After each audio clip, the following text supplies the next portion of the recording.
Dear students, Guru Tegh Bahadur college for women ਦੇ YouTube channel ਦੇ ਉੱਤੇ ਤੁਹਾਡਾ ਸਵਾਗਤ ਕੀਤਾ ਜਾਂਦਾ ਹੈ।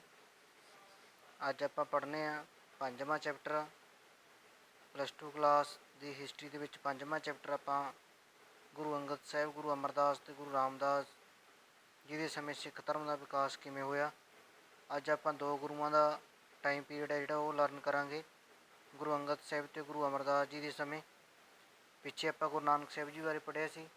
ਗੁਰੂ ਨਾਨਕ ਸਾਹਿਬ ਜੀ ਦਾ ਜੀਵਨ, ਸਿੱਖਿਆਵਾਂ, ਗੁਰੂ ਨਾਨਕ ਸਾਹਿਬ ਜੀ ਦੀ ਸਿੱਖ ਧਰਮ ਦੇ ਵਿੱਚ ਕੀ ਦੇਣ ਹੈ, ਸਿੱਖ ਧਰਮ ਨੂੰ ਕਿਵੇਂ ਸਥਾਪਿਤ ਕੀਤਾ ਉਹਨਾਂ ਬਾਰੇ ਡਿਟੇਲ 'ਚ ਪੜ੍ਹਿਆ। ਸਿੱਖ ਧਰਮ ਦੇ ਵਿੱਚ ਅੱਗੇ ਜੋ ਗੁਰੂ ਨਾਨਕ ਸਾਹਿਬ ਜੀ ਨੇ ਆਪਣੀਆਂ ਵਿਚਾਰਧਾਰਾਵਾਂ ਦਿੱਤੀਆਂ ਉਹਨਾਂ ਨੂੰ ਅੱਗੇ ਲੈ ਕੇ ਜਾਇਆ ਜਾਂਦਾ, ਲੋਕਾਂ ਤੱਕ ਪਹੁੰਚਾਇਆ ਜਾਂਦਾ। ਗੁਰੂ ਨਾਨਕ ਸਾਹਿਬ ਜੀ ਦੀ ਵਿਚਾਰਧਾਰਾ ਨੂੰ ਉਹ ਅੱਗੇ ਗੁਰੂ ਅੰਗਦ ਸਾਹਿਬ ਜੀ ਵੱਲੋਂ ਕੰਮ ਕੀਤਾ ਜਾਂਦਾ ਹੈ। ਗੁਰੂ ਅਮਰਦਾਸ ਜੀ ਵੱਲੋਂ, 10 ਗੁਰੂਆਂ ਵੱਲੋਂ ਗੁਰੂ ਨਾਨਕ ਦੇਵ ਜੀ ਦੀ ਵਿਚਾਰਧਾਰਾ ਨੂੰ ਦੁਨੀਆ ਦੇ ਹਰ ਕੋਨੇ ਤੱਕ ਪਹੁੰਚਾਉਣ ਦਾ ਪ੍ਰਯਤਨ ਕੀਤਾ। 1539 ਤੋਂ ਲੈ ਕੇ 1581 ਤੱਕ ਦਾ ਜਿਹੜਾ ਸਮਾਂ ਸੀ ਸਿੱਖ ਧਰਮ ਦੇ ਵਿੱਚ ਬੜਾ ਮਹੱਤਵਪੂਰਨ ਸਮਾਂ ਮੰਨਿਆ ਜਾਂਦਾ ਹੈ, ਕਿਉਂਕਿ ਇਸ ਸਮੇਂ ਦੇ ਵਿੱਚ ਸਿੱਖ ਧਰਮ ਨੂੰ ਵਿਕਸਿਤ ਕਰਨਾ ਸੀਗਾ। ਕਿਉਂਕਿ ਸਿੱਖ ਧਰਮ ਪਹਿਲਾਂ ਇੰਨਾ ਪ੍ਰਫੁੱਲਿਤ ਨਹੀਂ ਸੀ, ਵਧਿਆ ਹੋਇਆ ਨਹੀਂ ਸੀ, ਸੀਮਿਤ ਸੀਗਾ ਗੁਰੂ ਨਾਨਕ ਸਾਹਿਬ ਦੇ ਸਮੇਂ ਤੱਕ। ਲੇਕਿਨ ਗੁਰੂ ਨਾਨਕ ਸਾਹਿਬ ਤੋਂ ਬਾਅਦ ਚੁਣੌਤੀਆਂ ਸੀ ਕਿ ਸਿੱਖ ਧਰਮ ਨੂੰ ਅੱਗੇ ਕਿਵੇਂ ਲੈ ਕੇ ਜਾਇਆ ਜਾ ਸਕੇ, ਦੂਰ ਦਰਾਡੇ ਤੱਕ ਕਿਵੇਂ ਪਹੁੰਚਾਇਆ ਜਾ ਸਕੇ। ਉਹਨਾਂ ਦਾ ਕੰਮ ਸੀਗਾ ਜਿਹੜਾ ਇਹ ਗੁਰੂ ਅੰਗਦ ਸਾਹਿਬ ਜੀ, ਗੁਰੂ ਅਮਰਦਾਸ ਜੀ ਅਤੇ ਗੁਰੂ ਰਾਮਦਾਸ ਜੀ ਨੇ ਇਸ ਨੂੰ ਬੜੇ ਸੁਚੱਜੇ ਢੰਗ ਦੇ ਨਾਲ ਗੁਰੂ ਨਾਨਕ ਸਾਹਿਬ ਜੀ ਦੀ ਵਿਚਾਰਧਾਰਾ ਦੇ ਨਾਲ ਲੋਕਾਂ ਨੂੰ ਜੋੜਨ ਦਾ ਕੰਮ ਕੀਤਾ। ਸਿੱਖ ਧਰਮ ਦਾ ਪ੍ਰਚਾਰ ਸੀ ਜਿਹੜਾ ਉਹ ਕੀਤਾ। ਮੰਜੀ ਪ੍ਰਥਾ, ਮਸੰਦ ਪ੍ਰਥਾ, ਇੱਦਾਂ ਦੀਆਂ ਪ੍ਰਥਾਵਾਂ ਚਲਾਈਆਂ ਜਿਹੜੀਆਂ ਸਿੱਖ ਧਰਮ ਦੇ ਵਿੱਚ ਲੋਕਾਂ ਨੂੰ ਜੋੜਦੀਆਂ ਨੇ। ਅੱਜ ਆਪਾਂ ਪੜ੍ਹਦੇ ਹਾਂ ਗੁਰੂ ਅੰਗਦ ਸਾਹਿਬ ਜੀ ਦਾ ਮੁੱਢਲਾ ਜੀਵਨ। ਗੁਰੂ ਅੰਗਦ ਸਾਹਿਬ ਜੀ ਦਾ ਜਨਮ ਅਤੇ ਮਾਤਾ ਪਿਤਾ ਮੁੱਢਲਾ ਨਾਂ ਭਾਈ ਲਹਿਣਾ। 31 ਮਾਰਚ 1504 ਨੂੰ ਮੱਤੇ ਦੀ ਸਰਾਂ ਪਿੰਡ ਜਨਮ ਹੁੰਦਾ ਹੈ। ਮੁਕਤਸਰ ਸਾਹਿਬ ਤੋਂ 14 ਕਿਲੋਮੀਟਰ ਦੇ ਫਾਸਲੇ 'ਤੇ ਹੈ। ਭਾਈ ਲਹਿਣਾ ਜੀ ਦੇ ਪਿਤਾ ਦਾ ਨਾਂ ਫੇਰੂਮਲ ਤਰਹਿਣ ਜਾਤੀ ਦੇ ਖੱਤਰੀ ਪਰਿਵਾਰ ਨਾਲ ਸੰਬੰਧ ਰੱਖਦੇ ਸੀਗੇ। ਸਧਾਰਨ ਵਪਾਰੀ ਹੈ। ਮਾਤਾ ਦਾ ਨਾਂ ਸਭਰਾਈ ਦੇਵੀ ਧਾਰਮਿਕ ਵਿਚਾਰਾਂ ਵਾਲੀ ਇਸਤਰੀ ਸੀ। ਉਹਨਾਂ ਦੇ ਧਾਰਮਿਕ ਵਿਚਾਰਾਂ ਦਾ ਅਸਰ ਭਾਈ ਲਹਿਣਾ ਜੀ 'ਤੇ ਪਿਆ। ਬਚਪਨ ਤੇ ਵਿਆਹ। ਭਾਈ ਲਹਿਣਾ ਜੀ ਜਨਮ ਤੋਂ ਬਾਅਦ ਛੇਤੀ ਹੀ ਮਾਤਾ ਪਿਤਾ ਮੱਤੇ ਦੀ ਸਰਾਂ ਛੱਡ ਕੇ ਹਰੀਕੇ ਨਾਮੀ ਪਿੰਡ ਪੁੱਜੇ। ਕੁਝ ਸਮੇਂ ਬਾਅਦ ਖਡੂਰ ਸਾਹਿਬ ਆ ਕੇ ਰਹੇ। ਭਾਈ ਲਹਿਣਾ ਜੀ ਦੇ ਬਚਪਨ ਹਰੀਕੇ ਖਡੂਰ ਸਾਹਿਬ ਦੇ ਵਿੱਚ ਬਤੀਤ ਹੁੰਦਾ ਹੈ। ਭਾਈ ਲਹਿਣਾ ਜੀ ਧਾਰਮਿਕ ਵਿਚਾਰਾਂ ਵਾਲੇ ਨੇ, ਦੁਰਗਾ ਮਾਤਾ ਦੇ ਭਗਤ ਸੀਗੇ। 15 ਵਰ੍ਹਿਆਂ 'ਚ ਉਹਨਾਂ ਦੀ ਉਮਰ ਦੇ ਵਿੱਚ ਉਹਨਾਂ ਦਾ ਵਿਆਹ ਮੱਤੇ ਦੀ ਸਰਾਂ ਦੇ ਨਿਵਾਸੀ ਸ਼੍ਰੀ ਚੰਦ ਦੀ ਸਪੁੱਤਰੀ ਬੀਬੀ ਖੀਵੀ ਨਾਲ ਕਰ ਦਿੱਤਾ ਜਾਂਦਾ ਹੈ। ਉਹਨਾਂ ਦੇ ਘਰ 2 ਪੁੱਤਰਾਂ ਨੇ ਜਨਮ ਲਿਆ, ਦਾਤੂ ਤੇ ਦਾਸੂ। 2 ਪੁੱਤਰੀਆਂ, ਬੀਬੀ ਅਮਰੋ ਤੇ ਬੀਬੀ ਅਨੋਖੀ। ਭਾਈ ਲਹਿਣਾ ਜੀ ਦਾ ਗੁਰੂ ਨਾਨਕ ਸਾਹਿਬ ਜੀ ਦੇ ਪੈਰੋਕਾਰ ਬਣਨਾ। ਪਹਿਲਾਂ ਉਹ ਦੁਰਗਾ ਮਾਤਾ ਦੇ ਭਗਤ ਸੀਗੇ। ਹਰ ਸਾਲ ਜਥੇ ਦੇ ਨਾਲ ਜਵਾਲਾਮੁਖੀ ਜਾਂਦੇ ਨੇ। ਸੱਚ ਦੀ ਤਲਾਸ਼ ਸੀਗੇ, ਪ੍ਰਾਪਤੀ ਨਾ ਹੋਈ। ਖਡੂਰ ਸਾਹਿਬ ਦੇ ਵਿੱਚ ਕਹਿੰਦੇ ਭਾਈ ਜੋਧਾ ਜੀ ਵੱਲੋਂ ਇੱਕ ਵਾਰ ਗੁਰੂ ਨਾਨਕ ਸਾਹਿਬ ਜੀ ਦਾ ਜਿਹੜਾ ਸ਼ਰਧਾਲੂ ਸੀ ਆਸ਼ਾ ਜੀ ਦੇ ਬਾਰ ਦਾ ਪਾਠ ਸੁਣਿਆ। ਪਾਠ ਸੁਣ ਕੇ ਬੜੇ ਪ੍ਰਭਾਵਿਤ ਹੋਏ ਅਤੇ ਉਹਨਾਂ ਨੇ ਨਿਸ਼ਚਾ ਕੀਤਾ ਗੁਰੂ ਨਾਨਕ ਸਾਹਿਬ ਜੀ ਦੇ ਦਰਸ਼ਨ ਕਰਨ ਦਾ। ਕਹਿੰਦੇ ਫਿਰ ਉਹ ਜਦੋਂ ਯਾਤਰਾ 'ਤੇ ਨਿਕਲੇ ਤਾਂ ਰਸਤੇ 'ਚ ਕਰਤਾਰਪੁਰ ਦੇ ਵਿੱਚ ਗੁਰੂ ਨਾਨਕ ਸਾਹਿਬ ਜੀ ਦੇ ਦਰਸ਼ਨਾਂ ਲਈ ਰੁਕੇ।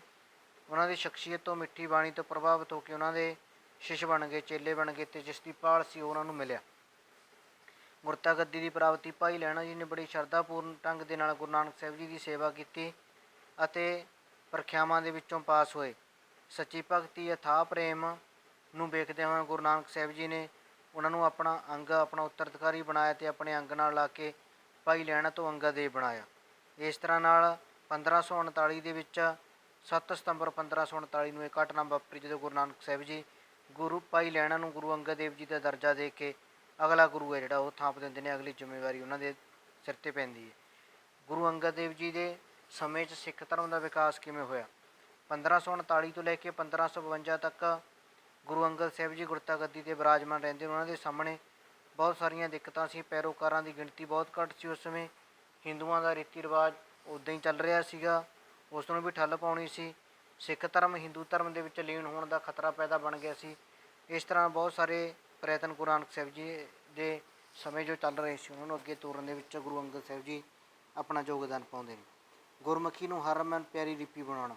ਗੁਰੂ ਅੰਗਦ ਸਾਹਿਬ ਜੀ ਨੇ ਸਭ ਤੋਂ ਪਹਿਲਾਂ ਗੁਰਮੁਖੀ ਲਿਪੀ ਨੂੰ ਹਰਮਨ ਪਿਆਰੀ ਬਣਾਇਆ। ਸਿੱਖ ਪੰਥ ਦੇ ਵਿਕਾਸ 'ਚ ਸਭ ਤੋਂ ਵੱਡਾ ਯੋਗਦਾਨ ਗੁਰਮੁਖੀ ਲਿਪੀ ਦਾ ਬਣਾਇਆ, ਕਿਉਂਕਿ ਗੁਰਮੁਖੀ ਲਿਪੀ ਪਹਿਲਾਂ ਲੰਡਾ ਲਿਪੀ, ਉਹਦੇ ਵਿੱਚ ਕੁਝ ਲੋੜੀਂਦੇ ਸੁਧਾਰ ਕੀਤੇ, 35 ਅੱਖਰੀ ਬਣਾਈ ਅਤੇ ਗੁਰੂ ਨਾਨਕ ਸਾਹਿਬ ਜੀ ਦੀ ਬਾਣੀ ਇਸ ਦੇ ਵਿੱਚ ਸੰਗ੍ਰਹਿ ਇਕੱਠਾ ਕੀਤਾ, ਆਪਣੀ ਬਾਣੀ ਰਚੀ ਅਤੇ ਇਸ ਤਰ੍ਹਾਂ ਨਾਲ ਗੁਰਮੁਖੀ ਲਿਪੀ ਜਦੋਂ ਗੁਰੂ ਅੰਗਦ ਦੇਵ ਜੀ ਨੇ ਸੁਧਾਰ ਕੀਤਾ, ਗੁਰੂ ਦੇ ਮੁਖ ਤੋਂ ਨਿਕਲੀ ਭਾਵ ਗੁਰਮੁਖੀ ਲਿਪੀ, ਇਹਦਾ ਨਾਮ ਪਿਆ ਪਹਿਲਾਂ ਲੰਡਾ ਲਿਪੀ ਸੀਗੀ।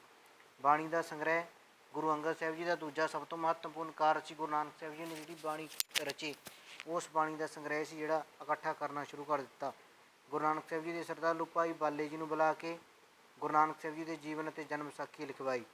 ਭਾਈ ਬਾਲੇ ਦੀ ਜਨਮ ਸਾਖੀ ਦੇ ਨਾਂ ਨਾਲ ਪ੍ਰਸਿੱਧ ਹੈ। ਇਸ ਤਰ੍ਹਾਂ ਨਾਲ ਭਾਈ ਬਾਲੇ ਦੀ ਜਨਮ ਸਾਖੀ ਗੁਰੂ ਅੰਗਦ ਸਾਹਿਬ ਜੀ ਦੇ ਵੇਲੇ ਲਿਖੀ ਗਈ ਅਤੇ ਗੁਰੂ ਨਾਨਕ ਸਾਹਿਬ ਜੀ ਦੇ ਨਾਂ ਦੇ ਹੇਠ 62 ਸ਼ਬਦਾਂ ਦੀ ਰਚਨਾ ਗੁਰੂ ਅੰਗਦ ਦੇਵ ਜੀ ਨੇ ਕੀਤੀ। ਇਸ ਤਰ੍ਹਾਂ ਨਾਲ ਉਹਨਾਂ ਨੇ ਗੁਰਬਾਣੀ ਦਾ ਪਾਠ ਕਰਨਾ ਸ਼ੁਰੂ ਕਰ ਦਿੱਤਾ ਅਤੇ ਸਿੱਖ ਧਰਮ ਨੂੰ ਆਧਾਰ ਤਿਆਰ ਕਰਨ ਦੀ ਪ੍ਰਯਤਨ ਕੀਤੇ। ਆਦਿ ਗ੍ਰੰਥ ਸਾਹਿਬ ਦਾ ਆਧਾਰ ਤਿਆਰ ਕਰਨ ਦਾ ਪ੍ਰਯਤਨ ਕੀਤਾ। ਉਸ ਤੋਂ ਬਾਅਦ ਲੰਗਰ ਪ੍ਰਥਾ ਦਾ ਵਿਸਥਾਰ। ਲੰਗਰ ਅਤੇ ਸੰਗਤ ਪ੍ਰਥਾ ਗੁਰੂ ਨਾਨਕ ਸਾਹਿਬ ਜੀ ਦੇ ਸਮੇਂ ਤੋਂ ਚੱਲੀ ਆ ਰਹੀ ਸੀ, ਲੇਕਿਨ ਗੁਰੂ ਅੰਗਦ ਦੇਵ ਜੀ ਨੇ ਇਸ ਨੂੰ ਹੋਰ ਜ਼ਿਆਦਾ ਵਿਸਤ੍ਰਿਤ ਕੀਤਾ। ਖਡੂਰ ਸਾਹਿਬ ਦੇ ਵਿੱਚ ਗੁਰੂ ਅੰਗਦ ਦੇਵ ਜੀ ਦੀ ਸੁਪਤਨੀ ਬੀਬੀ ਖੀਵੀ ਸੀ, ਜਿਹੜੀ ਉਹ ਆਪਣੇ ਹੱਥਾਂ ਦੇ ਨਾਲ ਬੜੀ ਸ਼ਰਧਾ ਭਾਵਨਾ ਦੇ ਨਾਲ ਲੰਗਰ ਤਿਆਰ ਕਰਦੀ ਹੈ ਅਤੇ ਫਿਰ ਉਹਨਾਂ ਨੂੰ ਛਕਾਉਂਦੀ ਸੀ। ਇਸ ਤਰ੍ਹਾਂ ਨਾਲ ਸਿੱਖ ਵੱਡੀ ਗਿਣਤੀ ਦੇ ਵਿੱਚ ਸੰਗਤ ਪੰਗਤ ਅਵਸਥਾ ਦੇ ਵਿੱਚ ਇਕੱਠੇ ਹੋ ਕੇ ਸਿੱਖ ਧਰਮ ਨੂੰ ਅੱਗੇ ਲੈ ਕੇ ਜਾਂਦੇ ਨੇ। ਉਸ ਤੋਂ ਬਾਅਦ ਸੰਗਤ ਦਾ ਸੰਗਠਨ।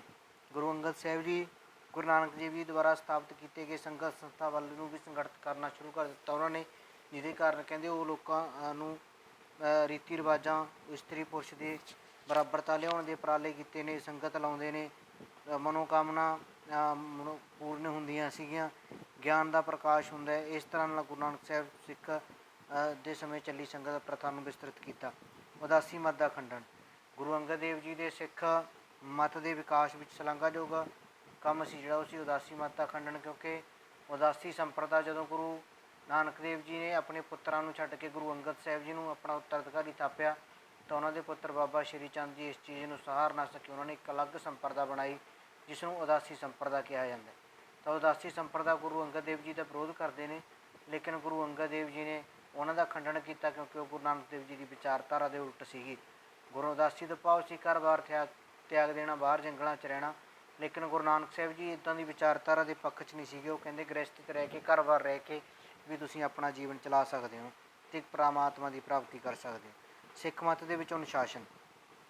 ਅਨੁਸ਼ਾਸਨ ਨੂੰ ਲੈ ਕੇ ਗੁਰੂ ਅੰਗਦ ਸਾਹਿਬ ਜੀ ਬੜੇ ਜਾਣੇ ਜਾਂਦੇ ਨੇ। ਉਹਨਾਂ ਨੇ ਆਪਣੇ ਸਿੱਖ ਧਰਮ ਦੇ ਵਿੱਚ ਅਨੁਸ਼ਾਸਨ ਦੇ ਲਈ ਬੜੇ ਕੰਮ ਕੀਤੇ। ਇੱਕ ਵਾਰ ਕਹਿੰਦੀ ਘਟਨਾ, ਸੱਤਾ ਅਤੇ ਬਲਵੰਡ ਨਾਮ ਦੇ ਦੋ ਰਾਗੀ ਸੀ ਜਿਹੜੇ ਦਰਬਾਰ ਸਾਹਿਬ ਦੇ ਵਿੱਚ ਕੀਰਤਨ ਕਰਦੇ ਸੀਗੇ, ਲੇਕਿਨ ਉਹਨਾਂ ਨੂੰ ਕਹਿੰਦੇ ਘਮੰਡ ਹੋ ਗਿਆ ਕਿ ਸ਼ਾਇਦ ਜਿਹੜੀ ਸੰਗਤ ਵਧਣੀ ਸ਼ੁਰੂ ਹੋਈ ਹੈ ਇਹ ਉਹਨਾਂ ਦੀ ਆਵਾਜ਼ ਕਰਕੇ ਸ਼ੁਰੂ ਹੋਈ ਹੈ। ਤਾਂ ਕਹਿੰਦੇ ਇੱਕ ਵਾਰ ਜਦੋਂ ਉਹਨਾਂ ਨੂੰ ਘਮੰਡ ਹੋਇਆ ਤਾਂ ਗੁਰੂ ਅੰਗਦ ਦੇਵ ਜੀ ਨੇ ਉਹਨਾਂ ਨੂੰ ਦਰਬਾਰ 'ਚੋਂ ਕੱਢਤਾ ਅਤੇ ਫਿਰ ਵੀ ਸੰਗਤ ਦੇ ਉੱਤੇ ਕੋਈ ਅਸਰ ਨਾ ਪਿਆ, ਸੰਗਤ ਉਸੇ ਤਰ੍ਹਾਂ ਵੱਧਦੀ ਹੈ। ਤਾਂ ਇਸ ਨੂੰ ਦੇਖ ਕੇ ਸੱਤਾ ਅਤੇ ਬਲਵੰਡ ਫਿਰ ਦੁਬਾਰਾ ਗੁਰੂ ਸਾਹਿਬ ਤੋਂ ਮਾਫੀ ਮੰਗਦੇ ਨੇ ਅਤੇ ਫਿਰ ਉਹਨਾਂ ਨੂੰ ਸ਼ਾਮਲ ਕੀਤਾ ਜਾਂਦਾ ਹੈ। ਸਰੀਰਕ ਸਿੱਖਿਆ। ਗੁਰੂ ਅੰਗਦ ਦੇਵ ਜੀ ਸਰੀਰਕ ਸਿੱਖਿਆ ਵੱਲ ਵੀ ਧਿਆਨ ਦਿੰਦੇ ਨੇ। ਰਿਸ਼ਟ ਪੁਸ਼ਟ ਰੱਖਣ ਦੇ ਲਈ ਉਹਨਾਂ ਨੇ ਅਖਾੜੇ ਬਣਾਏ। ਮੱਲਾਂ ਦੇ ਖਡੂਰ ਸਾਹਿਬ ਦੇ ਵਿੱਚ ਅਖਾੜਾ ਬਣਾਇਆ ਜਿਹੜਾ ਹਰ ਰੋਜ਼ ਸਵੇਰੇ ਉੱਥੇ ਉਹਨਾਂ ਦੀ ਕੁਸ਼ਤੀਆਂ ਦੇ ਮੁਕਾਬਲੇ ਕਰਵਾਏ ਜਾਂਦੇ। ਗੋਇੰਦਵਾਲ ਸਾਹਿਬ ਦੀ ਸਥਾਪਨਾ। ਗੁਰੂ ਅੰਗਦ ਸਾਹਿਬ ਜੀ ਨੇ ਖਡੂਰ ਸਾਹਿਬ ਦੇ ਨੇੜੇ ਗੋਇੰਦਵਾਲ ਸਾਹਿਬ ਦਾ ਇੱਕ ਨਵਾਂ ਨਗਰ ਸੀ ਜਿਹੜਾ ਉਹ ਵਸਾਇਆ। ਸਿੱਖ ਪੰਥ ਦੇ ਵਿਕਾਸ ਦੇ ਵਿੱਚ ਮਹੱਤਵਪੂਰਨ ਕਾਰਜ ਮੰਨਿਆ ਜਾਂਦਾ, ਜਿਹਦਾ ਨਿਰਮਾਣ 1546 ਨੂੰ ਸ਼ੁਰੂ ਹੁੰਦਾ। ਗੁਰੂ ਨਾਨਕ ਸਾਹਿਬ ਜੀ ਨੇ ਇਸ ਦੀ ਦੇਖ ਰੇਖ ਦੀ ਜ਼ਿੰਮੇਵਾਰੀ ਗੁਰੂ ਅਮਰਦਾਸ ਜੀ ਨੂੰ ਭਾਵ ਆਪਣਾ ਸ਼ਰਧਾਲੂ ਅਮਰਦਾਸ ਜੀ ਨੂੰ ਸੌਂਪੀ ਅਤੇ ਛੇਤੀ ਸਿੱਖਾਂ ਦਾ ਪ੍ਰਸਿੱਧ ਧਾਰਮਿਕ ਸਥਾਨ ਸੀ ਜਿਹੜਾ ਉਹ ਬਣ ਗਿਆ। ਹਿਮਾਯੂੰ ਨਾਲ ਮੁਲਾਕਾਤ। 1540 ਚੌਸਾ ਲੜਾਈ। ਕਨੌਜ ਲੜਾਈ ਦੇ ਵਿੱਚ ਹਾਰਨ ਤੋਂ ਬਾਅਦ ਸ਼ੇਰਸ਼ਾਹ ਸੂਰੀ ਤੋਂ ਹਿਮਾਯੂੰ ਸੀ ਜਿਹੜਾ ਪੰਜਾਬ ਪਹੁੰਚਦਾ ਅਤੇ ਗੁਰੂ ਖਡੂਰ ਸਾਹਿਬ ਗੁਰੂ ਅੰਗਦ ਸਾਹਿਬ ਤੋਂ ਆਸ਼ੀਰਵਾਦ ਲੈਣ ਲਈ ਆਉਂਦਾ। ਕਹਿੰਦੇ ਉਸ ਸਮੇਂ ਗੁਰੂ ਜੀ ਸਮਾਧੀ 'ਚ ਲੀਨ ਨੇ। ਉਹਨਾਂ ਨੇ ਅੱਖਾਂ ਖੋਲ੍ਹ ਕੇ ਨਾ ਦੇਖਿਆ। ਹਿਮਾਯੂੰ ਸੀ ਜਿਹੜਾ ਇਸ ਤੋਂ ਬੜਾ ਗੁੱਸੇ 'ਚ ਆਇਆ, ਉਸਨੇ ਆਪਣੀ ਤਲਵਾਰ ਮਿਆਨ 'ਚੋਂ ਕੱਢੀ। ਜਦੋਂ ਕੱਢੀ ਤਾਂ ਗੁਰੂ ਅੰਗਦ ਦੇਵ ਜੀ ਨੇ ਉਸ ਨੂੰ ਰੋਕਿਆ। ਕਹਿੰਦੇ ਜਦੋਂ ਯੁੱਧ ਦੇ ਮੈਦਾਨ 'ਚ ਲੋੜ ਸੀ ਇਹਦੀ ਉਦੋਂ ਕਿਉਂ ਨਹੀਂ ਕੱਢੀ, ਹੁਣ ਕਿਉਂ ਕੱਢੀ ਹੈ। ਇਹ ਸੁਣ ਕੇ ਹਿਮਾਯੂੰ ਸੀ ਜਿਹੜਾ ਉਹ ਬੜਾ ਪ੍ਰਭਾਵਿਤ ਹੋਇਆ ਅਤੇ ਗੁਰੂ ਅੰਗਦ ਸਾਹਿਬ ਦੇ ਪੈਰਾਂ 'ਚ ਡਿੱਗਿਆ ਅਤੇ ਗੁਰੂ ਅੰਗਦ ਦੇਵ ਜੀ ਨੇ ਵਰਦਾਨ ਦਿੱਤਾ ਕਿ ਤੁਹਾਡਾ ਰਾਜ ਤੁਹਾਨੂੰ ਵਾਪਸ ਜ਼ਰੂਰ ਮਿਲੇਗਾ। ਉੱਤਰਾਧਿਕਾਰੀ ਦੀ ਨਿਯੁਕਤੀ। ਗੁਰੂ ਅੰਗਦ ਦੇਵ ਜੀ ਦਾ ਸਿੱਖ ਪੰਥ ਦੇ ਵਿੱਚ ਬੜੇ ਮਹਾਨ ਕਾਰਜ ਨੇ ਜਿਹੜੇ ਕੰਮ ਕੀਤੇ ਅਤੇ ਗੁਰੂ ਅੰਗਦ ਸਾਹਿਬ ਕਾਫੀ ਸੋਚ ਸਮਝ ਤੋਂ ਬਾਅਦ, ਪਰਖ ਤੋਂ ਬਾਅਦ ਨਿਯੁਕਤੀ ਕਰਨ ਦੇ ਲਈ ਸਭ ਤੋਂ ਵੱਧ ਸ਼ਰਧਾਲੂ ਸਿੱਖ ਅਮਰਦਾਸ ਜੀ ਦੀ ਚੋਣ ਕਰਦੇ ਨੇ। ਗੁਰੂ ਅਮਰਦਾਸ ਜੀ ਦੇ ਅੱਗੇ ਨਾਰੀਅਲ ਅਤੇ 5 ਪੈਸੇ ਰੱਖ ਕੇ ਸੀਸ ਨਵਾਇਆ। ਇਸ ਤਰ੍ਹਾਂ ਗੁਰੂ ਅਮਰਦਾਸ ਜੀ ਨੂੰ ਸਿੱਖਾਂ ਦਾ ਤੀਸਰਾ ਗੁਰੂ ਨਿਯੁਕਤ ਕਰ ਦਿੱਤਾ। 29 ਮਾਰਚ 1552 ਨੂੰ ਗੁਰੂ ਅੰਗਦ ਸਾਹਿਬ ਜੋਤੀ ਜੋਤ ਸਮਾ ਜਾਂਦੇ ਨੇ। ਗੁਰੂ ਅੰਗਦ ਦੇਵ ਜੀ ਦੇ ਕੰਮਾਂ ਦੀਆਂ ਸਫਲਤਾਵਾਂ ਦਾ ਮੁਲਾਂਕਣ ਜੇ ਆਪਾਂ ਮੁਲਾਂਕਣ ਕਰੀਏ ਤਾਂ ਗੁਰੂ ਅੰਗਦ ਦੇਵ ਜੀ ਨੇ ਆਪਣੇ ਗੁਰਿਆਈ ਕਾਲ ਦੇ ਵਿੱਚ ਸਿੱਖ ਪੰਥ ਦੇ ਵਿੱਚ ਬਹੁਤ ਕ੍ਰਾਂਤੀਕਾਰੀ ਚੇਂਜ ਜਿਹੜੇ ਉਹ ਲੈ ਕੇ ਆਉਂਦੇ। ਸਿੱਖ ਪੰਥ ਦੀ ਅਸਲ ਨੀਂਹ ਉਹਨਾਂ ਨੇ ਰੱਖੀ, ਕਿਉਂਕਿ ਗੁਰੂ ਨਾਨਕ ਸਾਹਿਬ ਜੀ ਦੀ ਵਿਚਾਰਧਾਰਾ ਨੂੰ ਜੋੜ ਕੇ ਰੱਖਣਾ, ਸਿੱਖਾਂ ਦੀ ਗਿਣਤੀ ਨੂੰ ਵਧਾਉਣਾ ਬੜਾ ਚੈਲੰਜ ਕੰਮ ਸੀ। ਇਸ ਨੂੰ ਗੁਰੂ ਅੰਗਦ ਦੇਵ ਜੀ ਬਾਖੂਬੀ ਨਿਭਾਉਂਦੇ ਨੇ ਅਤੇ ਸਿੱਖ ਪੰਥ ਦੇ ਵਿਕਾਸ ਦੇ ਵਿੱਚ ਆਪਣਾ ਬਹੁਮੁੱਲਾ ਯੋਗਦਾਨ ਹੈ ਜਿਹੜਾ ਉਹ ਪਾਉਂਦੇ ਨੇ। ਉਸ ਤੋਂ ਬਾਅਦ ਅੱਗੇ ਆਪਾਂ ਪੜ੍ਹਦੇ ਹਾਂ ਗੁਰੂ ਅਮਰਦਾਸ ਜੀ ਦਾ ਜੀਵਨ।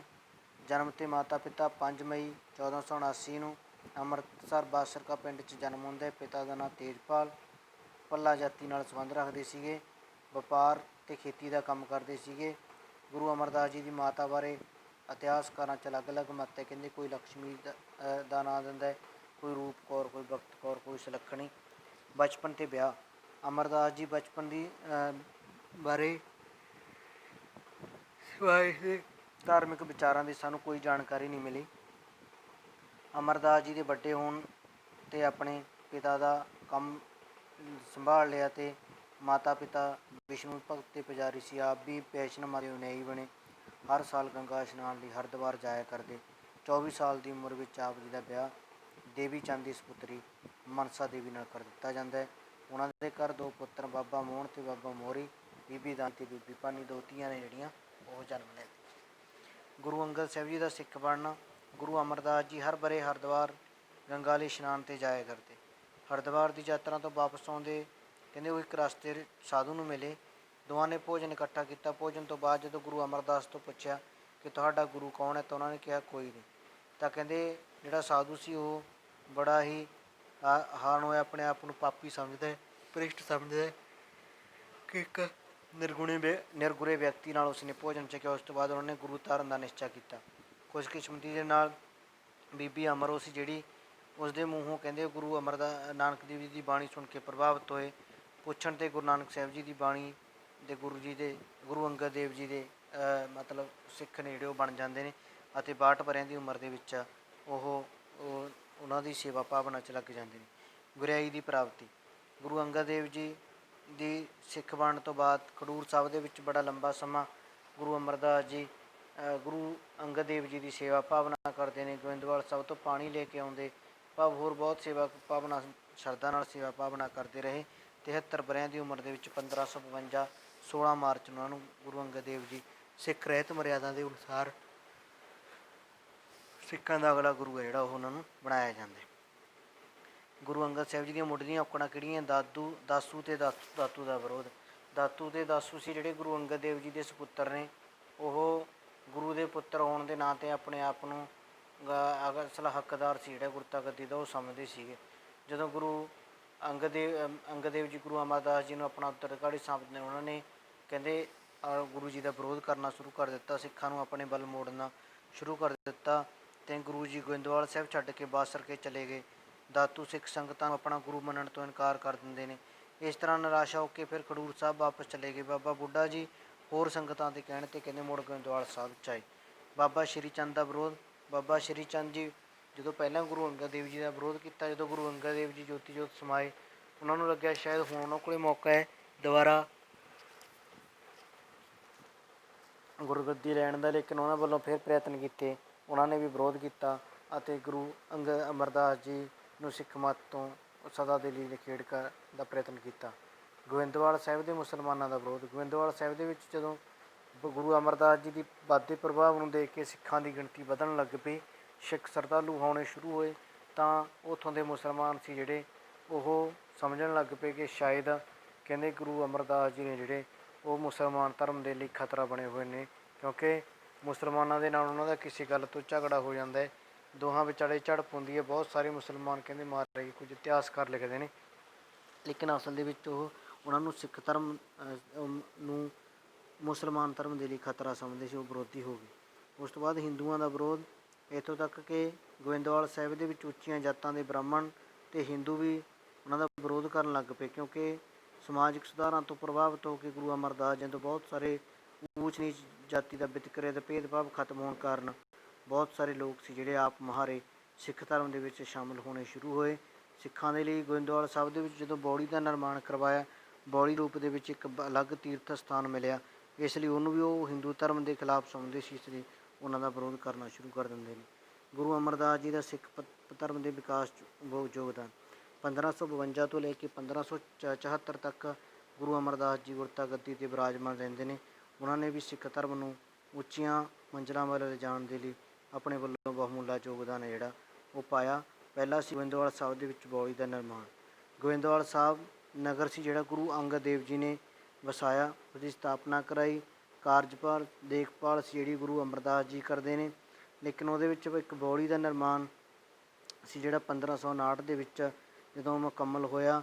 ਨਿਰਮਾਣ ਕਾਰਜ 1552 'ਚ ਸ਼ੁਰੂ ਹੋਣ ਤੋਂ ਬਾਅਦ ਤਾਂ ਕਹਿੰਦੇ ਉੱਥੇ ਇੱਕ ਮੱਤ ਰੱਖੀ ਗਈ ਕਿ 84 ਪੌੜੀਆਂ ਨੇ ਇਸ ਦੀਆਂ। ਜੋ ਵੀ ਸਿੱਖ ਜਪਜੀ ਸਾਹਿਬ ਦਾ ਪਾਠ ਇੱਕ ਪੌੜੀ 'ਤੇ ਇਸ਼ਨਾਨ ਕਰਨ ਤੋਂ ਬਾਅਦ ਲਗਾਤਾਰ ਕਰੇਗਾ 84 ਪੌੜੀਆਂ 'ਤੇ, ਤਾਂ ਉਸਦੀ 84 ਲੱਖ ਜੁਨੀ ਤੋਂ ਮੁਕਤ ਹੋ ਜਾਏਗਾ। ਇੱਦਾਂ ਦਾ ਉਹਦੀ ਜਿਹੜੀ ਭਾਵਨਾ ਉਹ ਰੱਖੀ। ਲੰਗਰ ਪ੍ਰਥਾ ਦਾ ਵਿਸਤਾਰ ਗੁਰੂ ਅੰਗਦ ਸਾਹਿਬ ਜੀ ਦੇ ਸਮੇਂ ਪ੍ਰਸਤੁਤ ਹੋਈ। ਗੁਰੂ ਨਾਨਕ ਸਾਹਿਬ ਜੀ ਤੋਂ ਸਮੇਂ ਤੋਂ ਚੱਲੀ ਲੰਗਰ ਵਿਵਸਥਾ, ਲੇਕਿਨ ਗੁਰੂ ਅਮਰਦਾਸ ਜੀ ਨੇ ਇਸ ਨੂੰ ਹੋਰ ਜ਼ਿਆਦਾ ਵਿਸਤ੍ਰਿਤ ਹੈ ਜਿਹੜਾ ਉਹ ਕੀਤਾ। ਉਹਨਾਂ ਨੇ ਲਾਜ਼ਮੀ ਕਰਤਾ ਸੀ ਵੀ ਜੋ ਸੰਗਤ ਅਤੇ ਪੰਗਤ ਦਾ ਨਾਅਰਾ ਦਿੱਤਾ ਕਿ ਪਹਿਲਾਂ ਲੰਗਰ ਅਤੇ ਫਿਰ ਸੰਗਤ। ਜੋ ਵੀ ਵਿਅਕਤੀ ਗੁਰੂ ਅਮਰਦਾਸ ਜੀ ਨੂੰ ਮਿਲਣ ਆਉਂਦਾ ਸੀ ਪਹਿਲਾਂ ਉਸ ਨੂੰ ਪੰਗਤ 'ਚ ਬੈਠ ਕੇ ਲੰਗਰ ਸੀ ਜਿਹੜਾ ਉਹ ਛਕਣਾ ਪੈਂਦਾ ਸੀ, ਅਤੇ ਫਿਰ ਸੰਗਤ ਸੀ ਜਿਹੜੀ ਉਹ ਨਸੀਬ ਹੁੰਦੀ ਸੀ। ਬਾਣੀ ਦਾ ਸੰਗ੍ਰਹਿ ਗੁਰੂ ਅਮਰਦਾਸ ਜੀ ਦਾ ਅਗਲਾ ਮਹੱਤਵਪੂਰਨ ਕਾਰਜ ਜਿਹੜਾ ਗੁਰੂ ਨਾਨਕ ਸਾਹਿਬ ਅਤੇ ਗੁਰੂ ਅੰਗਦ ਦੇਵ ਜੀ ਦੀ ਬਾਣੀ ਨੂੰ ਇਕੱਠਿਆਂ ਕਰਨਾ। ਗੁਰੂ ਜੀ ਨੇ ਆਪ ਵੀ 907 ਦੇ ਕਰੀਬ ਸ਼ਬਦਾਂ ਦੀ ਰਚਨਾ ਕੀਤੀ। ਗੁਰੂ ਰਾਮ ਅਮਰਦਾਸ ਜੀ ਝੂਠੇ ਅਤੇ ਨਕਲੀ ਸ਼ਬਦਾਂ ਨੂੰ ਸਿੱਖ ਗੁਰੂਆਂ ਦੀ ਬਾਣੀ ਦਾ ਸ਼ਾਮਲ ਹੋਣ ਤੋਂ ਬਚਾ ਲੈਂਦੇ ਨੇ। ਇਸ ਤਰ੍ਹਾਂ ਆਦਿ ਗ੍ਰੰਥ ਸਾਹਿਬ ਦੇ ਸੰਕਲਨ ਦੀ ਸਮੱਗਰੀ ਇਕੱਠੀ ਕੀਤੀ।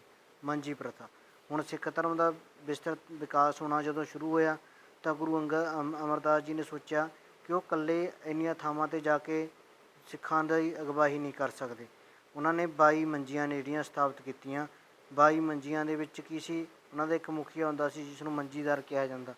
ਉਹ ਸਿੱਖ ਧਰਮ ਦੇ ਲਈ ਕੰਮ ਕਰਦਾ। ਗੁਰੂ ਨਾਨਕ ਦੇਵ ਜੀ ਦੀਆਂ ਸਿੱਖਿਆਵਾਂ ਨੂੰ, ਗੁਰੂ ਅਮਰਦਾਸ ਜੀ ਦੀਆਂ ਸਿੱਖਿਆਵਾਂ ਨੂੰ, ਗੁਰੂ ਅੰਗਦ ਦੇਵ ਜੀ ਦੀਆਂ ਸਿੱਖਿਆਵਾਂ ਨੂੰ ਸਿੱਖਾਂ ਦੇ ਵਿੱਚ ਵਿਸਤ੍ਰਿਤ ਕਰਦਾ। ਸੰਗ ਪੰਗਤ ਅਵਸਥਾ ਸੀ ਜਿਹੜੀ ਉਹ ਚਲਾਈ ਜਾਂਦੀ ਸੀ, ਜਿਹਦੇ ਕਾਰਨ ਕਹਿੰਦੇ ਲੋਕਾਂ ਦਾ ਉਹਦੇ ਉਪਦੇਸ਼, ਧਾਰਮਿਕ ਉਪਦੇਸ਼ ਦਿੱਤੇ ਜਾਂਦੇ ਨੇ। ਮੰਜੀ ਪ੍ਰਥਾ ਦੇ ਨਾਲ ਇਹ ਸੰਸਥਾਵਾਂ ਸੀ ਜਿਹੜੀਆਂ ਉਹ ਪ੍ਰਸਿੱਧ ਹੋਈਆਂ ਅਤੇ ਜਿਸ ਦੇ ਵਿੱਚ ਸਿੱਖ ਧਰਮ ਸੀ ਜਿਹੜਾ ਉਹ ਵੱਧਦਾ ਫੁੱਲਦਾ ਨਜ਼ਰ ਆਉਣ ਲੱਗ ਪਿਆ। ਉਦਾਸੀ ਮਤ ਦਾ ਖੰਡਨ ਗੁਰੂ ਅਮਰਦਾਸ ਜੀ ਦੇ ਸਮੇਂ ਉਦਾਸੀ ਮਤ ਦਾ ਪ੍ਰਭਾਵ ਸੀ ਜਿਹੜਾ ਉਹ ਵਧਣ ਲੱਗ ਪਿਆ ਸੀ, ਕਿਉਂਕਿ ਬਹੁਤ ਸਾਰੇ ਸਿੱਖ ਬਾਬਾ ਸ਼੍ਰੀ ਚੰਦ ਜੀ ਦੀ ਤਿਆਗ ਬਿਰਤੀ ਤੋਂ ਪ੍ਰਭਾਵਿਤ ਹੋ ਗਏ, ਉਦਾਸੀ ਮਤ 'ਚ ਸ਼ਾਮਲ ਹੋਣ ਲੱਗ ਪਏ। ਇਹ ਸਿੱਖ ਪੰਥ ਦੇ ਲਈ ਖਤਰਾ ਬਣਨਾ ਸ਼ੁਰੂ ਹੋਇਆ। ਤਾਂ ਹਾਲੇ ਮੁੱਢਲੀ ਅਵਸਥਾ ਸੀ। ਗੁਰੂ ਜੀ ਨੇ ਬੜੇ ਹੌਸਲੇ ਨਾਲ ਕੰਮ ਲਿਆ ਅਤੇ ਬਹੁਤ ਸਾਰੇ ਸਿੱਖਾਂ ਨੂੰ ਸਮਝਾਉਣ 'ਚ ਕੋਈ ਕਸਰ ਨਾ ਛੱਡੀ ਅਤੇ ਉਹਨਾਂ ਨੂੰ ਸਹੀ ਮਾਰਗ ਵੱਲ ਜਿਹੜਾ ਉਹ ਲੈ ਕੇ ਆਂਦਾ। ਸਮਾਜਿਕ ਜ਼ਿੰਮੇਵਾਰੀਆਂ ਤੋਂ ਭੱਜ ਜਾਣਾ ਉਦਾਸੀ ਮਤ ਹੈ। ਆਪਣੇ ਪਰਿਵਾਰ ਨੂੰ ਅੱਧ ਵਿਚਾਲੇ ਛੱਡ ਦੇਣਾ ਉਦਾਸੀ ਮਤ ਹੈ। ਕਹਿੰਦੇ ਜੇਕਰ ਅਸੀਂ ਆਪਣੇ ਪਰਿਵਾਰ ਨੂੰ ਅਤੇ ਸਮਾਜ ਲਈ ਨਹੀਂ ਕੰਮ ਕਰ ਸਕਦੇ, ਆਪਣੇ ਪਰਿਵਾਰ ਲਈ ਨਹੀਂ ਕੰਮ ਕਰ ਸਕਦੇ, ਤਾਂ ਉਹੀ ਜੀ ਮੁਕਤੀ ਦਾ ਅਸੀਂ ਕੀ ਲੈਣਾ। ਕਹਿੰਦੇ ਜੇਕਰ ਅਸੀਂ ਪਰਿਵਾਰ 'ਚ ਵੀ ਰਹੀਏ, ਆਪਣੇ ਪਰਿਵਾਰ ਨੂੰ ਸਮਾਂ ਦੇਈਏ, ਆਪਣੇ ਪਰਿਵਾਰ ਲਈ ਕੰਮ ਕਰੀਏ, ਆਪਣੇ ਸਮਾਜ ਲਈ ਕੰਮ ਕਰੀਏ, ਤਾਂ ਕਹਿੰਦੇ ਅਸੀਂ ਅਸਲ ਮੋਕਸ਼ ਹੈ ਜਿਹੜਾ ਉਹ ਪ੍ਰਾਪਤ ਕਰ ਸਕਦੇ ਹਾਂ। ਉਸ ਤੋਂ ਬਾਅਦ ਸਮਾਜਿਕ ਸੁਧਾਰ ਗੁਰੂ ਅਮਰਦਾਸ ਜੀ ਨੇ ਮਹਾਨ ਸਮਾਜ ਸੁਧਾਰਕ ਦੇ ਤੌਰ 'ਤੇ ਵੀ ਉਹਨਾਂ ਨੂੰ ਜਾਣਿਆ ਜਾਂਦਾ, ਕਿਉਂਕਿ ਹਿੰਦੂ ਧਰਮ ਉਸ ਸਮੇਂ ਅਨੇਕਾਂ ਤਰ੍ਹਾਂ ਦੇ ਛੂਆ-ਛੂਤ, ਹੋਰ ਅਨੇਕਾਂ ਤਰ੍ਹਾਂ ਦੀਆਂ ਸਮਾਜ ਦੇ ਵਿੱਚ ਬੁਰਾਈਆਂ ਸੀ। ਭਰੂਣ ਹੱਤਿਆ, ਸਤੀ ਪ੍ਰਥਾ, ਬਾਲ ਵਿਆਹ, ਪਰਦਾ ਪ੍ਰਥਾ ਵਰਗੀਆਂ ਅਨੇਕਾਂ ਪ੍ਰਥਾਵਾਂ ਜਿਹੜੀਆਂ ਚੱਲਦੀਆਂ ਸੀ। ਇਹਨਾਂ ਪ੍ਰਥਾਵਾਂ ਦਾ ਡਟ ਕੇ ਵਿਰੋਧ ਕੀਤਾ। ਸਤੀ ਪ੍ਰਥਾ ਦਾ ਜ਼ੋਰਦਾਰ ਸ਼ਬਦਾਂ 'ਚ ਵਿਰੋਧ ਕੀਤਾ। ਕਹਿੰਦੇ ਇਸਤਰੀ ਦੇ ਪਤੀ ਦੀ ਮੌਤ ਤੋਂ ਬਾਅਦ ਇਸਤਰੀ ਨੂੰ ਜ਼ਬਰਦਸਤੀ ਚਿਤਾ 'ਚ ਜਲਾ ਕੇ ਸਾੜ ਦਿੱਤਾ ਜਾਂਦਾ ਸੀ। ਗੁਰੂ ਸਾਹਿਬ ਜੀ ਕੀ ਕਹਿੰਦੇ ਨੇ, ਸਤੀਆ ਇਹ ਨਾ ਆਖੀਐ ਜੋ ਮੜੀਆਂ ਲਗ ਜਲਣ, ਸਤੀਆ ਸੇਈ ਨਾਨਕਾ ਜੋ ਬਿਰਹਾ ਚੋਟ ਮਰਨ। ਕਹਿੰਦੇ ਜੇ ਸਤੀਆਂ ਉਹ ਨੇ ਜਿਹੜੀ ਬਿਰਹਾ ਦੇ ਵਿੱਚ ਦੀ ਚੋਟ ਦੇ ਵਿੱਚ ਮਰਨ, ਨਾ ਕਿ ਉਹਨਾਂ ਨੂੰ ਜਿਉਂਦਿਆਂ ਸਾੜ ਦਿੱਤਾ ਜਾਵੇ। ਇਸ ਤਰ੍ਹਾਂ ਸਤੀ ਪ੍ਰਥਾ, ਬਾਲ ਵਿਵਾਹ ਵਰਗੀਆਂ ਕੁਰੀਤੀਆਂ ਦਾ ਉਹਨਾਂ ਨੇ ਜ਼ੋਰਦਾਰ ਸ਼ਬਦਾਂ 'ਚ ਖੰਡਨ ਕੀਤਾ। ਅਤੇ ਹੋਰ ਅਨੇਕਾਂ ਤਰ੍ਹਾਂ ਦੇ ਹਿੰਦੂ ਧਰਮ ਦੇ ਖਾਸ ਕਰਕੇ ਜਿਹੜੇ ਧਾਰਮਿਕ ਰੀਤੀ ਰਿਵਾਜ ਸੀ ਉਹ ਵੀ ਲੁੱਟ ਖਸੁੱਟ ਹੋ ਰਹੀ ਸੀ। ਪਖੰਡ ਦਾ ਬੋਲਬਾਲਾ ਸੀ। ਵਿਆਹ, ਜਨਮ, ਮੌਤ ਦੇ ਸਮੇਂ ਪੜ੍ਹਨ ਦੇ ਲਈ ਗੁਰੂ ਅਮਰਦਾਸ ਜੀ ਨੇ ਆਨੰਦ ਸਾਹਿਬ ਦੀ ਬਾਣੀ ਦੀ ਰਚਨਾ ਕੀਤੀ, ਇਸ ਵਿੱਚ 40 ਪੌੜੀਆਂ ਨੇ। ਇਸ ਤਰ੍ਹਾਂ ਗੁਰੂ ਅਮਰਦਾਸ ਜੀ ਨੇ ਸਿੱਖਾਂ ਨੂੰ ਪੁਰੋਹਿਤ ਵਰਗ ਦੇ ਸ਼ੋਸ਼ਣ ਤੋਂ ਮੁਕਤ ਕਰਾਇਆ, ਬ੍ਰਾਹਮਣਾਂ ਤੋਂ ਮੁਕਤ ਕਰਾਇਆ ਕਿ ਉਹ ਆਪਣੇ ਵਿਆਹ, ਸ਼ਾਦੀ, ਜਨਮ, ਦੁੱਖ ਸੁੱਖ ਦੇ ਸਮੇਂ ਆਨੰਦ ਸਾਹਿਬ ਦੀ ਬਾਣੀ ਦਾ ਪਾਠ ਕਰਨ। ਉਹਨਾਂ ਨੇ ਬ੍ਰਾਹਮਣਾਂ ਕੋਲ ਆਪਣੀ ਲੁੱਟ ਖਸੁੱਟ ਤੋਂ ਬਚ ਸਕਦੇ ਸੀਗੇ। ਉਸ ਤੋਂ ਬਾਅਦ ਅਕਬਰ ਨਾਲ ਗੋਇੰਦਵਾਲ ਸਾਹਿਬ ਵਿੱਚ ਆਉਣਾ।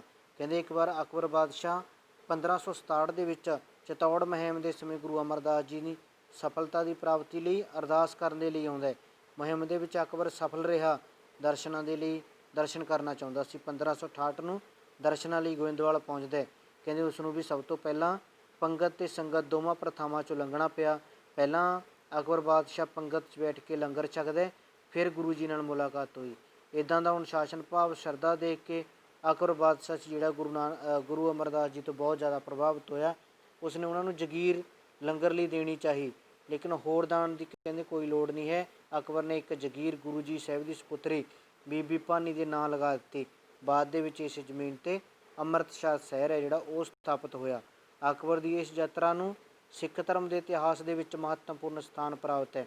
ਇਸ ਦਾ ਲੋਕਾਂ ਦੇ ਮਨਾਂ 'ਤੇ ਵੀ ਡੂੰਘਾ ਅਸਰ ਪੈਂਦਾ ਹੈ ਅਤੇ ਵੱਡੀ ਗਿਣਤੀ ਦੇ ਵਿੱਚ ਸਿੱਖ ਨੇ ਜਿਹੜੇ ਉਹ ਸਿੱਖ ਧਰਮ ਦੇ ਵਿੱਚ ਲੋਕ ਸ਼ਰਧਾਲੂ ਸ਼ਾਮਲ ਹੋਣੇ ਸ਼ੁਰੂ ਹੋ ਜਾਂਦੇ ਨੇ। ਸਿੱਖ ਧਰਮ ਹਰਮਨ ਪਿਆਰਾ ਹੋਇਆ ਕਿਉਂਕਿ ਜਦੋਂ ਅਕਬਰ ਬਾਦਸ਼ਾਹ ਉਸ ਸਮੇਂ ਭਾਰਤ ਦਾ ਬਾਦਸ਼ਾਹ ਸੀ, ਜਦੋਂ ਉਹ ਗੋਇੰਦਵਾਲ ਸਾਹਿਬ ਦੇ ਵਿੱਚ ਗੁਰੂ ਸਾਹਿਬ ਜੀ ਤੋਂ ਪ੍ਰਭਾਵਿਤ ਹੁੰਦਾ ਹੈ, ਸਿੱਖ ਧਰਮ ਦੀ ਰਹਿਤ ਮਰਿਆਦਾ ਮਾਨ ਮਰਿਆਦਾ ਦੀ ਪਾਲਣਾ ਕਰਦਾ ਹੈ, ਤਾਂ ਆਮ ਲੋਕਾਂ ਦੇ ਮਨਾਂ 'ਤੇ ਵੀ ਇਸ ਦਾ ਇਫੈਕਟ ਹੈ ਜਿਹੜਾ ਉਹ ਪੈਂਦਾ ਹੈ ਅਤੇ ਉਹ ਵੀ ਇਸ ਦੇ ਵਿੱਚ ਸ਼ਾਮਲ ਹੁੰਦੇ ਨੇ। ਉੱਤਰਾਧਿਕਾਰੀ ਦੀ ਨਿਯੁਕਤੀ। ਗੁਰੂ ਅਮਰਦਾਸ ਜੀ ਨੇ 1574 ਦੇ ਵਿੱਚ ਜੋਤੀ ਜੋਤ ਸਮਾਉਣ ਤੋਂ ਪਹਿਲਾਂ ਭਾਈ ਜੇਠਾ ਜੀ ਨੂੰ ਆਪਣਾ ਉੱਤਰਾਧਿਕਾਰੀ ਨਿਯੁਕਤ ਕਰਨ ਦਾ ਫੈਸਲਾ ਕੀਤਾ। ਭਾਈ ਜੇਠਾ ਜੀ ਗੁਰੂ ਅਮਰਦਾਸ ਜੀ ਦੇ ਜਵਾਈ ਸੀਗੇ। ਜੇਠਾ ਜੀ ਅਤੇ ਉਹਨਾਂ ਦੀ ਪਤਨੀ ਬੀਬੀ ਭਾਨੀ ਜੀ ਦੀ ਅਥਾਹ ਸੇਵਾ ਭਾਵਨਾ ਦੇ ਨਾਲ ਗੁਰੂ ਜੀ ਦੀ ਸੇਵਾ ਕੀਤੀ।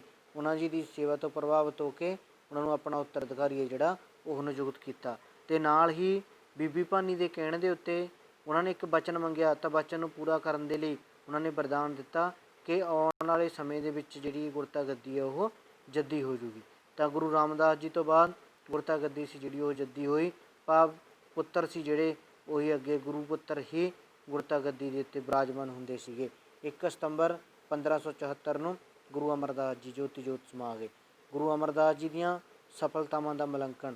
ਕਹਿੰਦੇ ਜੇ ਮੁਲਾਂਕਣ ਕਰੀਏ, ਗੁਰੂ ਅਮਰਦਾਸ ਜੀ ਨੇ ਸਿੱਖ ਧਰਮ ਦੇ ਲਈ ਅਥਾਹ ਮਿਹਨਤ ਉੱਨਤੀ ਕੀਤੀ, ਸਿੱਖ ਧਰਮ ਨੂੰ ਉੱਪਰ ਵੱਲ ਨੂੰ ਲੈ ਕੇ ਗਏ। ਨਵੇਂ ਤੀਰਥ ਸਥਾਨ ਗੋਇੰਦਵਾਲ ਸਾਹਿਬ ਦੇ ਵਿੱਚ ਬੌਲੀ ਦਾ ਨਿਰਮਾਣ ਕਰਾਇਆ।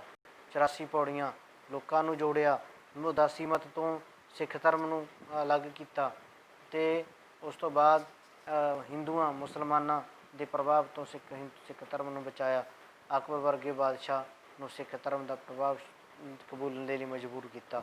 ਇਸ ਤਰ੍ਹਾਂ ਨਾਲ ਅਸੀਂ ਕਹਿ ਸਕਦੇ ਹਾਂ ਗੁਰੂ ਅਮਰਦਾਸ ਜੀ ਨੇ ਸਿੱਖ ਮੰਜੀ ਪ੍ਰਥਾ ਵਰਗੀਆਂ ਪ੍ਰਥਾਵਾਂ ਦੇ ਨਾਲ ਸਿੱਖ ਧਰਮ ਗੁਰੂ ਨਾਨਕ ਸਾਹਿਬ ਜੀ ਦੀ ਵਿਚਾਰਧਾਰਾ ਨੂੰ ਦੂਰ ਦਰਾਡੇ ਖੇਤਰਾਂ ਦੇ ਵਿੱਚ ਪਹੁੰਚਾਉਣ ਦੇ ਲਈ ਮਹੱਤਵਪੂਰਨ ਕਾਰਜ ਸੀ ਜਿਹੜੇ ਉਹ ਕੀਤੇ, ਜਿਹਦੇ ਵਿੱਚ ਉਹਨਾਂ ਨੂੰ ਅਥਾਹ ਸਫਲਤਾ ਹੈ ਜਿਹੜੀ ਉਹ ਮਿਲਦੀ ਹੈ। ਭਾਈਚਾਰਕ ਸਾਂਝ, ਜਾਤ ਪਾਤ, ਧਰਮ ਆਧਾਰ ਵਿਤਕਰੇ ਤੋਂ ਉੱਪਰ ਉੱਠ ਕੇ ਵੱਡੀ ਗਿਣਤੀ ਦੇ ਵਿੱਚ ਲੋਕਾਂ ਨੂੰ ਸਿੱਖ ਧਰਮ ਦੇ ਵਿੱਚ ਸ਼ਾਮਲ ਹੋਣ ਦੇ ਲਈ ਪ੍ਰੇਰਿਤ ਕੀਤਾ ਜਾਂਦਾ ਹੈ।